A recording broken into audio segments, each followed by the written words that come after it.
बाळा, मी तुला एक गोष्ट सांगतो. एक माणूस होता. त्याचे 3 मित्र होते. त्या माणसाच्या मृत्यूच्या अखेरच्या वेळी ते तिन्ही मित्र त्याला भेटायला आले. माणसाने तिघांना प्रश्न विचारला, बाबांनो, आयुष्यभर तुम्ही माझी साथ दिली, आता मृत्यूनंतरही माझ्यासोबत राहणार का?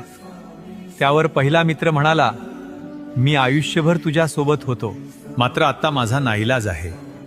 दुसरा मित्र म्हणाला, मी तुझ्यासोबत तुझा अंत्यविधी पूर्ण होईपर्यंत राहू शकतो. तिसरा मित्र म्हणाला, मी आयुष्यभर तुझ्या सोबत होतो आणि मृत्यूनंतरही मी तुझ्या सोबतच राहणार. हे 3 मित्र कोण होते ठाऊक आहे? धन, कुटुंब आणि कर्म. धन तोवर तुमच्या सोबत असते जोवर तुम्ही जिवंत असता, आणि कुटुंब तुमच्या सोबत असतं जोवर तुमचा अंत्यविधी पूर्ण होत नाही. मात्र कर्म हे मृत्यूनंतरही कायम तुमच्या सोबत असतात. म्हणूनच स्वप्न अशी पहा ज्यात स्वतः